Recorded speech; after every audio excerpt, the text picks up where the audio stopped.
아마 유럽 여행을 다녀온 사람이라면, 아니 지금 유럽 여행 중인 한국인들이라면 한국에서 태어난 것이 얼마나 고마운 일인지 새삼 깨닫고 계실 겁니다.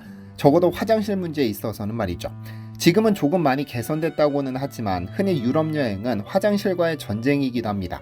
어렵게 화장실을 찾았으나 50센트를 내라거나 화장지가 제공되는 화장실은 1유로 약 1,400원을 내야 하니 참 야박하다는 생각이 듭니다. 식당이나 카페에서는 주문을 해야만 가능하다고 하니 배보다 배꼽이 더 큽니다. 화려한 문화유산과 선진복지, 깨끗한 거리 풍경이 가장 먼저 떠오르는 선진국 유럽이 왜 인간의 가장 기본적인 욕구인 화장실 인심이 이렇게 야박할까요? 안녕하세요, 디스멘털입니다. 우선 이 문제가 한국인들에게만 불편한 점이 아니라는 사실을 말씀드리고 싶습니다. 유럽인들에게도 이런 야박한 인심 그리고 화장실 부족 현상은 상당한 불만으로 꼽히는데요.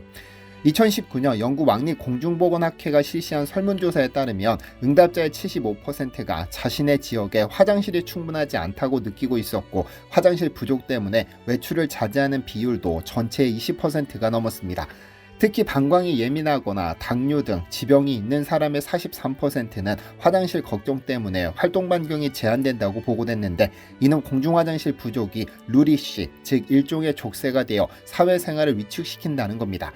저희 어머니도 화장실을 자주 가시는 편이라 외출하실 때 불안해하시는데, 화장실이 그렇게 많은 한국에서도 이러한데 유료에 화장실도 부족한 유럽이라면 그 불안감은 상상을 초월할 겁니다. 그래서 응답자의 약 56%는 목마름을 참거나 물 섭취를 의도적으로 줄이는, 즉 건강을 해칠 수 있지만 어쩔 수 없이 극단적인 방법을 사용하고 있다고 하죠. 특히 코로나 시기에 한시적으로 폐쇄했던 공중 화장실이 다시 열리지 않아 생리현상을 참기 어려운 노인이나 여성, 어린아이들의 불편함은 더 컸습니다. 아무리 선진국이라고 불리는 국가들이라고 해도 인류의 가장 기본적인 생리현상을 해결하는 공간을 두고 왜 이렇게 야박하게 구는 걸까요? 사실 유럽은 이렇게 화장실 문제가 있지 않았습니다. 로마 제국 시대에 이미 상하수도 설비와 수세시 화장실을 갖춘 위생 선진국이었으니까요. 당시 로마 시내에는 약 400여 개의 공중 화장실이 있었고, 가정에까지 상하수도 배관을 연결해 수세시 변기를 사용하는 등 건축, 수리 기술이 발달해 있었죠. 그리고 로마인들은 엄청나게 청결했습니다. 당시에는 공중목욕탕이 크고 화려할수록 황제가 정치를 잘해서 그런 것으로 믿었기 때문에 황제들은 일부러 호화스러운 목욕탕을 짓고 자신의 이름을 붙였었죠.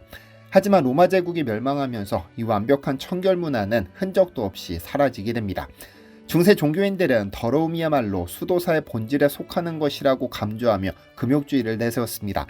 육체를 깨끗하게 한다는 것은 자기 몸을 의식하는 것이므로 정신과 영혼이 아닌 육체를 생각하는 죄를 범한다고 생각했습니다. 그래서 인간의 코로는 견딜 수 없는 악취를 풍겨야 진정한 수도사로 생각하는 이들이 존재했었죠. 뿐만 아니라 중세 유럽은 화장실 문화도 암흑기였습니다. 로마 시대의 공중 화장실도 사라졌고 수도시설도 없었기 때문에 사람들이 모여 사는 도시에서 문제가 터지기 시작했는데요. 시골에 사는 사람들이야 똥 오줌을 퇴비로 쓰기도 했지만 도시에서는 퇴비로도 쓰지 못했습니다. 그래서 도시인들은 침대 근처에 요강을 두고 볼일을 받고, 요강 속 배설물은 강에다 버리곤 했습니다. 고층에 사는 사람들은 그것마저 귀찮다며 창문 밖으로 쏟아버렸는데, 이 봉변을 피하기 위해 파라솔이 발명됐고 책넓은 모자와 망토가 생겨났습니다. 길거리에 넘쳐나는 똥 오줌을 밟지 않기 위해 하이힐이 등장했고, 목욕조차 부정적으로 여겨져 몸에서 나는 악취를 가리기 위해 향수가 발달했습니다. 재미있는 건 당시 유럽 곳곳에는 로마 시대로부터 이어진 상하수도망이 있었고, 수세시 화장실을 설치할 수 있는 기술도 있었지만 사용하지 않았습니다. 개인 요강이 있었으니까요. 그래서 파리 등 중세 유럽 도시에는 악취가 진동했죠. 흔히 유럽의 중세 시대를 예술이 거의 발전하지 못한 암흑기라고 하지만 화장실 문화 역시 암흑기였습니다. 당연히 페스트나 콜레라와 같은 전염병이 확산될 수밖에 없는 환경이었고, 어떤 이들은 이러한 비위생적인 배설 문화가 중세 유럽 인구 3분의 1의 목숨을 앗아간 것으로 보기도 합니다. 유럽에서 가장 먼저 상하수도 시설의 필요성을 절감한 것은 영국입니다. 19세기 중반까지 제대로 된 공중 화장실이 없다 보니 도시 전체가 공중 화장실로 변했고, 상하수도 시설 없이 그대로 템즈강으로 흘러들었으니 온갖 세균이 강으로 흘러들었고 그 물을 사람들이 마셨습니다. 그러던 1854년 런던에서는 설사를 하는 전염병이 유행하게 되는데요. 심한 탈수에 빠른 전염병, 그리고 높은 사망률을 기록한 이 전염병은 다름 아닌 콜레라. 이 역시 지저분한 환경이 문제였는데 우연히 이 콜레라가 물속 미생물에 의해 전염된다는 사실을 알게 됐죠. 이에 영국은 본격적으로 상하수도 시설을 갖추기 시작해 깨끗한 물을 마실 수 있게 하고 하수는 따로 모아 정화하기 시작합니다. 그러니까 19세기에 접어들어서야 위생은 생명이다라는 인식이 확산됐고 근대적인 하수도 체계와 공중위생제도가 자리를 잡은 겁니다. 사실 화장실 부족 문제는 현실적인 이유도 있습니다. 잘 아시다시피 유럽은 관광 대국이며 관광객들은 고풍스러운 건물들을 보기 위해 유럽을 찾습니다. 그렇다 보니 옛날 건물에 현대식 상하수도 체계를 갖추는 것은 비용적인 측면에서 쉽지 않은 일이고 자칫 건물을 훼손할 우려가 있어 법적으로도 금지하고 있죠. 그래서 화장실 자체가 많지 않고 있어도 돈 내고 사용할 수밖에 없는 건데요.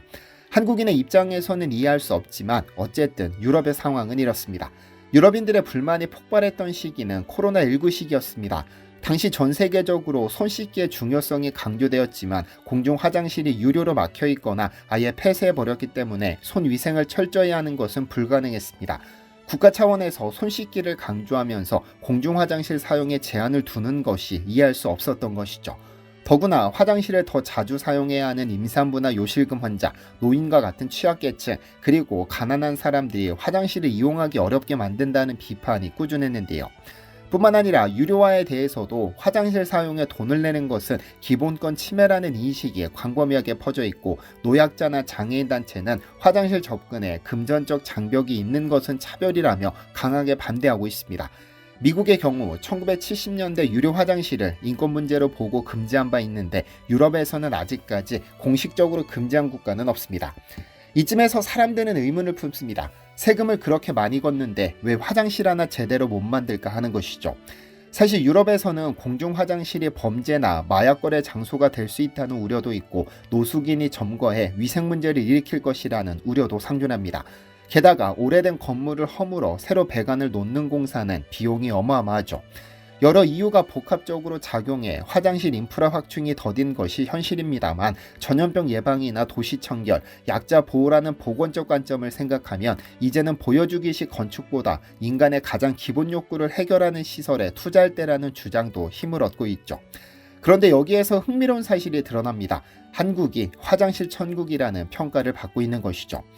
아마 여러분 중에 화장실 때문에 불만이 있는 분들은 거의 없을 겁니다.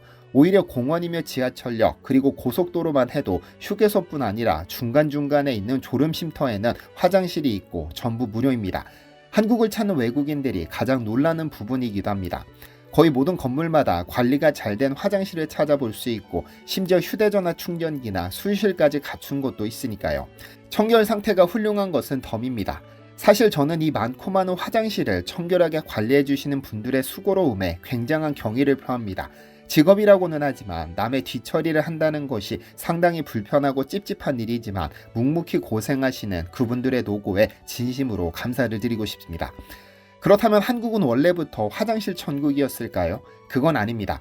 무엇보다 정부와 시민사회가 화장실은 그 나라의 위생 수준을 드러내는 거울이다라는 인식을 공유했다는 점이 결정적입니다. 1980, 90년대만 해도 한국 공중화장실은 매우 열악했는데 1988년 서울올림픽을 계기로 시설 개선이 속도를 내더니 2002년 한일 월드컵에서 아름다운 화장실 운동이 크게 번졌습니다. 빈약했던 공중화장실을 단숨에 개선하려면 막대한 예산과 적극적인 행정이 필요한데 한국은 올림픽, 월드컵 같은 국제 행사를 계기로 손님 맞이에 총력을 기울였죠.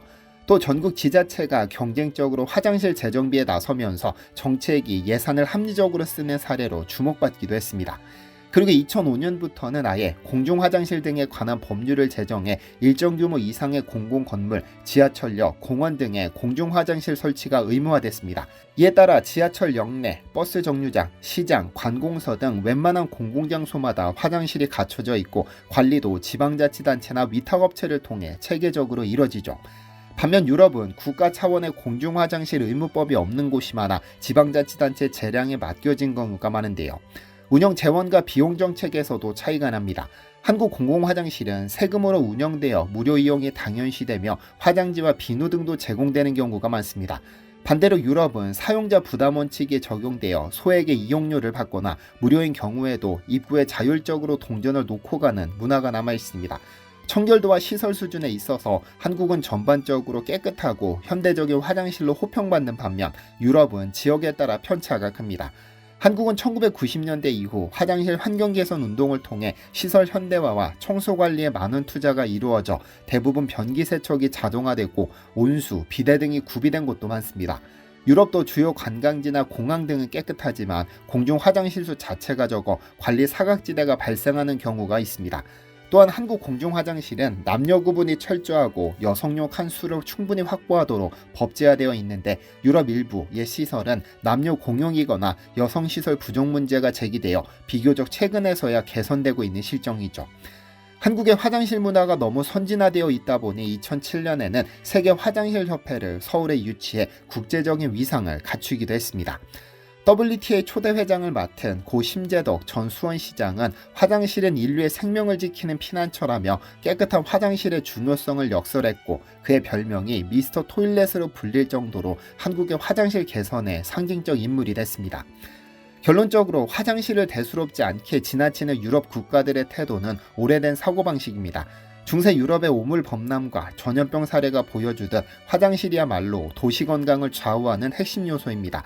부유한 유럽조차 이 기본을 챙기지 못하면 서비스의 사막이란 비판을 받는 시대가 됐고 반대로 한국은 이를 적극 해결해 공중화장실 문화의 선진 모델을 제시하고 있습니다. 현대도시는 더는 치장용 랜드마크만 세울 게 아니라 시민들의 일상적인 건강과 존엄을 지키는 공공화장실에 과감히 투자해야 하지 않을까요? 화장실이 제대로 갖춰진 도시야말로 진정한 선진도시라는 말이 현실이 되는 날을 기대해봅니다. 시청해주셔서 감사합니다. 디시멘터리에서는 여러분의 제보를 기다립니다. 제 채널에서 다뤘으면 좋겠는 뉴스 또는 널리 알려졌으면 하는 영상은 디시멘터리 네이버.com으로 보내주시면 소중히 제작하겠습니다. 시청해주셔서 감사합니다.